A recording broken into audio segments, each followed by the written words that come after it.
Hello student, myself Digeshwari Devangan, guest lecturer, Department of Commerce, government JHG PG college Balod. मेरा subject है marketing research unit second, जिसमें मेरा topic है methodology designed research, यानी जो है विधिपूर्ण ढंग से हम शोध डिज़ाइन कैसे तैयार करते हैं ना, किस प्रकार तैयार किया जाता है। तो देखिए, जब शोध समस्या एक बार स्पष्ट शब्दों में तैयार कर ली जाती है, तब शोधकर्ता इस अवस्था में हो जाता है कि वह उसके समाधान के लिए क्या करे। समाधान प्राप्त करने के लिए पहला कदम एक आदर्श शोध विधि के तैयार करने की प्रकृति के रूप में होना चाहिए, अर्थात वह विधि जिसे शोधकर्ता समस्या के समाधान हेतु पसंद करता है, यदि उसको जो है अभ्यासिक आकस्मिकताओं और सीमाओं हेतु पूर्णतः स्वतंत्र है। यह आदर्शवादी शोध डिज़ाइन है। एकॉन ने एक आदर्श डिजाइन को एक प्रकार परिभाषित किया है। एक आदर्श डिजाइन का संबंध अधिकतम शोध विधि से है, जो कि क्रियात्मक प्रतिबंध न होने पर अपनाई जाएगी। प्रथम दृष्टिकोण में ऐसा कदम अर्थात एक आदर्श योजना का ढांचा तैयार करना वास्तविक रूप में कठिन और अनावश्यक भी होती है। एक शोधकर्ता से कहा जा सकता है कि उसे अपने आप को परेशानी में डालने की आवश्यकता नहीं।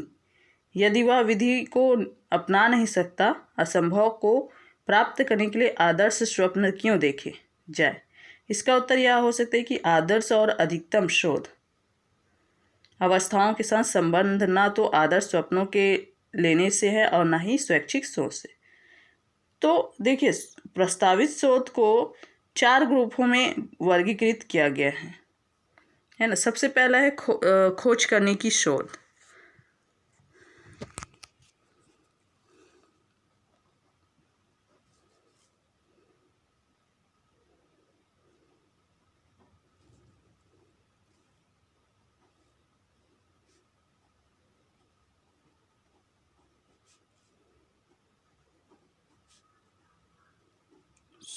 खोज करने की शोध,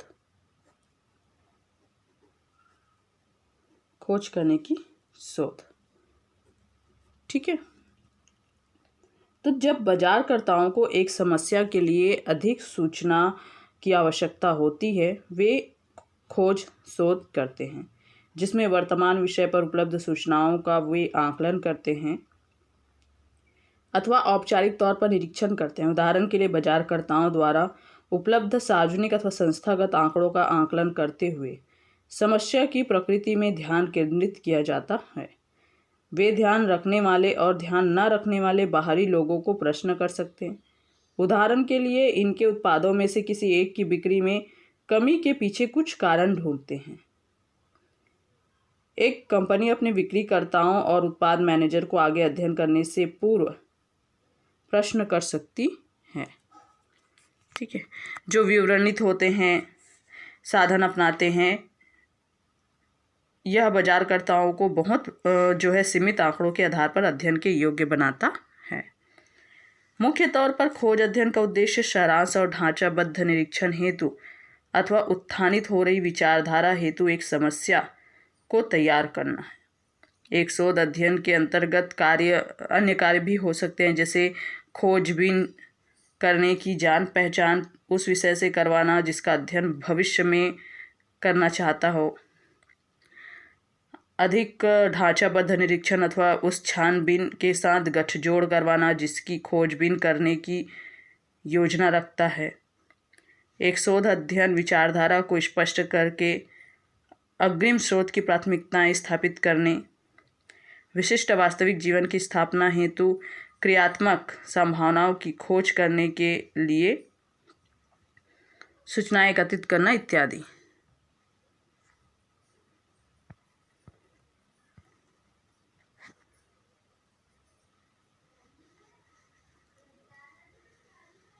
सूचनाएं एकत्रित करना इत्यादि।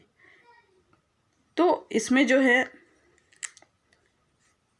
बहुत समयों पर एक निर्णय लेने वाला विस्तृत और खराब परिभाषित समस्याओं के साथ उलझा रहता है। तो अब देखिए, हम जो है खोज अध्ययन के अगर उद्देश्य की बात करें, है ना, इसमें क्या होता है, खोज किया जाता है बाजार की समस्याओं का। अब इसके उद्देश्य, अब इसके उद्देश्य में नए विचार उत्पन्न करने के लिए, है ना, निम्नलिखित हो सकते हैं। नए विचार उत्पन्न करना, नए विचार उत्पन्न करना। दूसरा, शोधकर्ता की समस्या के साथ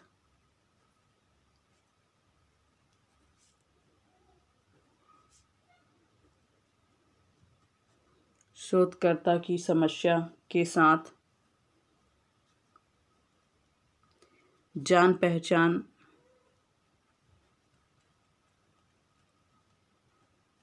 बढ़ाने के लिए अथवा बढ़ाने के लिए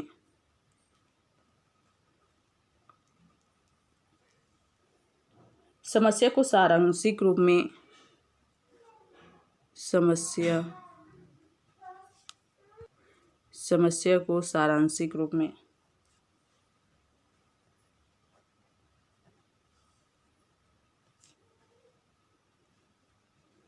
तैयार करने के लिए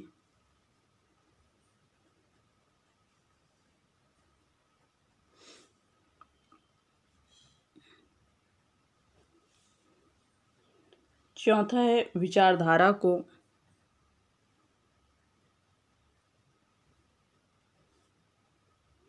स्पष्ट करने के लिए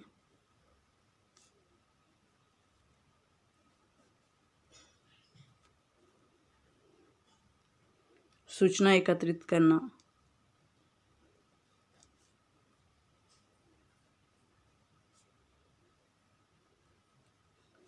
यह निर्धारण करना कि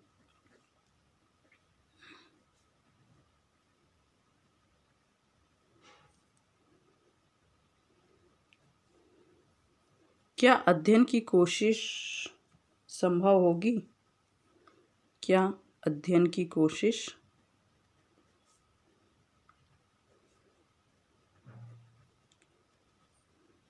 संभव होगी।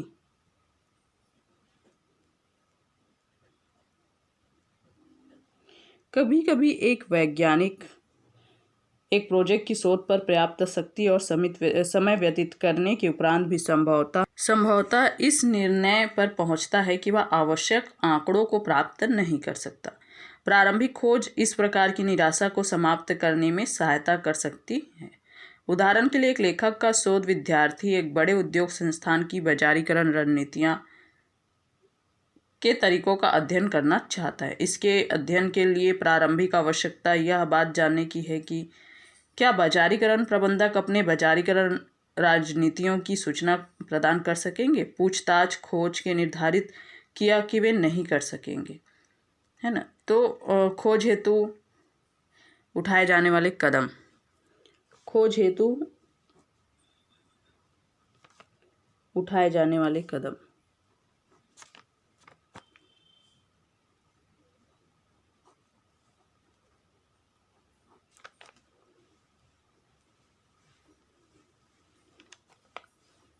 पहला, भाषाई निरीक्षण।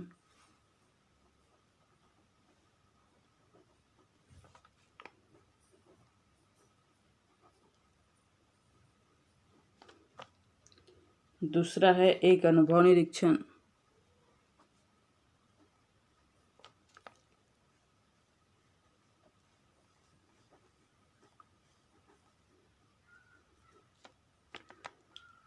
तीसरा है अंतर्दृष्टिकोण अवस्थाओं का विश्लेषण।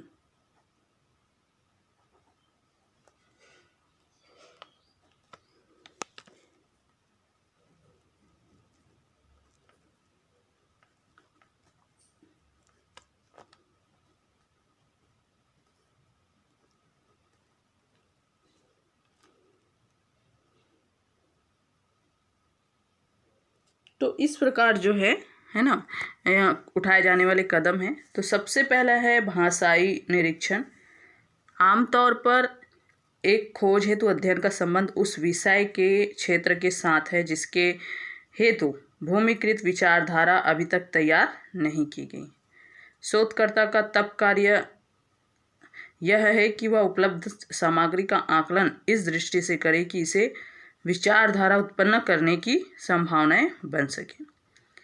विषय वस्तु के कुछ क्षेत्रों में पिछले शोधकर्ता द्वारा धारणाएं उल्लेखित की हो सकती हैं। शोधकर्ता को इन विभिन्न धारणाओं का मूल्यांकन भविष्य में की जाने वाली शोध के दृष्टिकोण से किया जाना चाहिए और इस ओर ध्यान देना चाहिए कि क्या उन्होंने किसी नई धारणा हेतु सुझाव दिया है।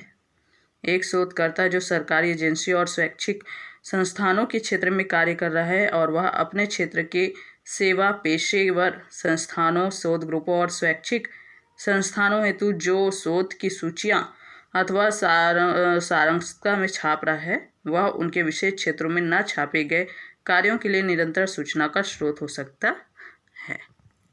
एक अनुभव निरीक्षण। अनुभव निरीक्षण शोध समस्या से संबंधित मामलों के ज्ञानियों के विचारों से सूचना एकत्रित करने के संदर्भ में किया जाता है। यदि शोध समस्या बड़ों के कपड़ों की खरीद की कठिनाइयों में व्यवहार करती है, तब माता और पिता का निरीक्षण बड़ों के साथ करना ठीक होगा। यदि शोध समस्या अगले 2 वर्षों में सल्फ्यूरिक तेजाब की मांग को व्यवहार करती है, तो शोधकर्ता कुछ विशेषज्ञों को इस मामले पर बुलावा देकर प्रारंभ कर सकते हैं। तेजाब की मांग में व्यवहार करती है, मतलब अनुभव निरीक्षण एक दृष्टिकोण से जो है विवर्णित शोध हेतु किए गए सर्वेक्षण हेतु अंतर रखता है कि इसमें आमतौर पर इस बात को सुनिश्चित बनाने हेतु औपचारिक कोशिश नहीं की जाती है कि सर्वेक्षण नतीजे किसी परिभाषित ग्रुप के विषयों का प्रतिनिधित्व करते हैं। खोजने विधि द्वारा लाभदायक सूचना एकत्रित की जा सकती है। अंतर्दृष्टिकोण अवस्थाओं का विश्लेषण। खोज किए गए क्षेत्रों के अध्ययन में से कुछ चुनिंदा अवस्थाओं के विस्तृत अध्ययन द्वारा अंतर्दृष्टिकोण उत्पन्न हो सकता है। उदाहरण के लिए सिगमंड फ्रीउड का मानवीय सोच के प्रति अति उत्तम व्यवहारिक दृष्टिकोण मरीजों पर उनके लिए विस्तृत अध्ययन का नतीजा है। व्यक्ति और समाज के बीच के संबंध में गहन दृष्टिकोण अविकसित संस्कृतियों की रचना शास्त्रों के अध्ययन द्वारा प्रस्तुत किया गया है। अब देखिए अंतर्दृष्टिकोण एकत्रीकरण द्वारा किस प्रकार सूचना प्रदान करते हैं, तो निम्नलिखित व्यक्ति सम्मिलित किए जाते हैं। पहला है आने वाले नए व्यक्ति, दूसरा है सीमांतवादी व्यक्ति जिनको संतुष्टिकरण ग्रुप के लोगों के बीच की सीमा के ऊपर रखा जाता है। उदाहरण के लिए एक संगठनात्मक उच्च पद पर फोरमैन ना तो मैनेजर्स होते हैं और ना ही मजदूर, परंतु दोनों के बीच में तबादले में व्यक्ति अर्थात अभी उन्नति प्रदान किए गए व्यक्ति अथवा तबादला किए गए कर्मचारी, एक ग्रुप से दूसरे ग्रुप में जाने वाले अथवा अलग अलग किए गए व्यक्ति जो कि बाकी के लोगों से अलग दृष्टिकोण रखते हैं। शुद्ध अवस्थाएं अथवा अवस्थाएं अध्ययन के अंतर्गत अंतिम सीमा के उदाहरण होने चाहिए, अर्थात एक ग्रामीण उत्थान स्कीम के अंतर्गत अत्यधिक असंतुष्ट लाभ प्राप्त करने वाले। नेक्स्ट है वे जो औचित्यपूर्ण ठहरते हैं और जो नहीं। नेक्स्ट है जो विधि में विभिन्न श्रेणी दर्शाते हैं। अब निरीक्षणकर्ता के अपने अनुभव का आकलन और उसकी जो अपनी प्रतिक्रियाओं का सावधानीपूर्वक उस समय परीक्षण जब वह जिन विषयों का अध्ययन कर रहा होता है अपने आप को दर्शाने की कोशिश करता है और जो कि अंतर्दृष्टिकोण का एक मूल्यवान स्रोत हो सकता है। फ्राइड की जीवन लेखनी उनकी कोशिशों से उनको अपने आप को समझने के लिए मूल्यवान अंतर्दृष्टिकोण उल्लेखित करती है। इसमें परीक्षणकर्ताओं की ओर से विषयक आपसी परीक्षण सम्मिलित किया जाता है, परंतु इस बात पर जोर दिया जाना चाहिए कि अपने आप से और उनके अध्ययन विषयों के बीच अधिक अंतर बनाए रखें। नेक्स्ट है निष्कर्ष शोध।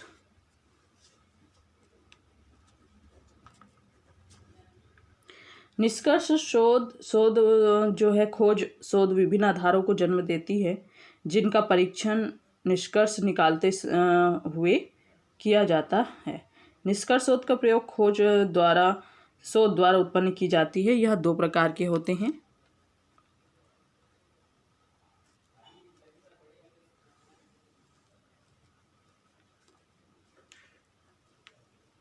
विवरणीय शोध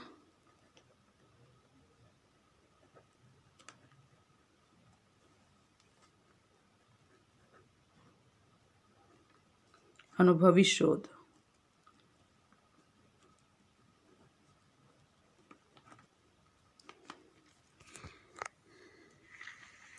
विवरणीय शोध के अंतर्गत जो है एक विवरणीय शोध का अध्ययन का प्रयोग उस समय किया जाता है जब बाजारीकरणकर्ता एक विशेष समस्या के दृष्टिकोण से निश्चित विचारधारा के रूप में विशेषताओं को समझना चाहता है। बाजारीकरण शोधकर्ता उपभोक्ता शिक्षा के सर्वेक्षण, पेशे अथवा आयु का सर्वेक्षण कर सकते हैं। वे मालूम कर सकते हैं कि कितने उपभोक्ता एक निश्चित मैगजीन को एक प्रदान किए मास में खरीदते हैं, अथवा ये निर्धारित कर सकते हैं कि छोटी उम्र की कितनी लड़कियां ग्रोसरी की खरीदार अपने परिवारों के लिए करती है। एक कंपनी जो यूनिवर्सिटी के पास एक नया रेस्टोरेंट खोलना चाहता है, वह इस बात की पहचान हेतु अध्ययन कर सकता है कि विद्यार्थी किस प्रकार का भोजन करना चाहता है, वे कितनी बार खाते हैं, जब वे खाते हैं तो कितना व्यय करते हैं, और क्या वे नए रेस्टोरेंट को पसंद करने की कोशिश करेंगे। सर्वेक्षण से प्राप्त सूचना का प्रयोग एक रेस्टोरेंट के उत्थान के लिए प्रयोग किया जाता है। विवरणात्मक छानबीन अध्ययन के दौरान प्रयोग में लाई जाने वाली विधियों को सावधानी से योजनाबद्ध किया जाना चाहिए, क्योंकि यहाँ पूर्ण और सही सूचना प्राप्त करने का उद्देश्य होता है। इन अध्ययनों में शोध डिजाइन का द्वारा जो है इच्छा के विपरीत अधिक प्रावधान करना चाहिए। विवरणात्मक छानबीन अध्ययनों में सम्मिलित किए जाने वाले आर्थिक से संबंधित कार्य को शोध के दौरान महत्व दिया जाना अत्यंत आवश्यक है। शोध विधि की प्रत्येक व्यवस्था में द्वेष, ईर्ष्या से संरक्षा और आर्थिकता हेतु ध्यान रखना चाहिए। देखिए, विवरणित छानबीन अध्ययन हेतु महत्वपूर्ण कदम यह है कि उस प्रश्न को परिभाषित किया जाए जिसका उत्तर दिया जाना है। जब तक उस प्रश्नों की तैयारी संबंधित एकत्रित आंकड़ों सहित पर्याप्त सारांशिक रूप में सुरक्षित नहीं बताई जाती है, तब तक उनका अध्ययन फलदायक नहीं होगा। यह आवश्यक है कि जिस प्रश्न हेतु प्रवेश कर रहे हैं उसकी विचारधारा को औपचारिक तौर से परिभाषित किया जाए, और यह उल्लेख करना चाहिए कि विचारधारा को कैसे मापा जा सकता है। अब देखिए इसके क्या लाभ है। तो पहले जो है उन्नतिशील विज्ञान है तो बहुत अंशदान प्रदान करना पड़ता है, क्योंकि विवरणित सूचना को प्रत्यक्ष रूप से व्यवहारिक बिंदु पर केंद्रित करना पड़ता है। उच्च पद के स्तर की सोच के द्वारा निरीक्षण करना लाभदायक हो सकता है। जितना पर्याप्त विवरण होता है उतनी अधिक संभावना होगी कि वे विवरण से प्राप्त इकाइयाँ भविष्य में व्यवहार तैयार करने के लिए बहुत अधिक लाभदायक संभावना होगी। नेक्स्ट है विवरणित सूचना आंकड़े एकत्रित करण और अर्थ निकालने के लिए महत्वपूर्ण तरीकों के पहलू पर प्रकाश डाल सकती हैं। वास्तविक आंकड़ों का एकत्रीकरण हमारे मापने के तरीकों में सच्चाई को जानने हेतु जागरूकता को बढ़ाता है, अतः हमारे ज्ञान में वृद्धि के लिए एकत्रीकरण को महत्वपूर्ण ढंग से विकसित करने की योग्यता को बढ़ाता है। तो इस प्रकार जो है विवरणित शोध जो है किया जाता है। इसमें जो है जो बाजारीकरण शोधकर्ता को जो है आमने सामने सेशनल और लंबीकरण दृष्टि में उपलब्ध है। आमने सामने जो है अध्ययन एक समय एक जनसंख्या को मापते हैं। आमने सामने जो है सेक्शनल अध्ययन बाजारीकरण शोध अत्यधिक लंबीकरण अध्ययनों और आकस्मिक अध्ययनों में आम प्रचलित है ना, क्योंकि आमने सामने जो अध्ययन है वो एक प्रकार से मापो हेतु होते हैं, इसलिए इन्हें आमतौर पर जनसंख्या का एक विवरणित फोटो कहा जाता है। उदाहरण के लिए बहुत सी मैगजीन्स का सर्वेक्षण एक सैंपल के तौर पर उनको पढ़ने वालों से उनकी आयु, पेशा, आय स्तर, शिक्षा का स्तर प्रश्नों को पूछने हेतु होता है। ठीक है, आंकड़ों का ऐसा सैंपल जो एक समय पर लिया जाता है, उसका प्रयोग मैगजीन को पढ़ने हेतु किया जाता है। आमने सामने अध्ययनों का जो है प्रायोगिक आमतौर पर बड़े सैंपल हेतु किया जाता है। बहुत से आमने सामने अध्ययन सैंपल सर्वेक्षणों के संदर्भ से किया जाता है। अब इसमें जो है विशिष्ट जनसंख्या का प्रतिनिधित्व करते हैं और जनसंख्या एक ही प्रकार की जनसंख्या को बार बार जो है मापते हैं। Thank you.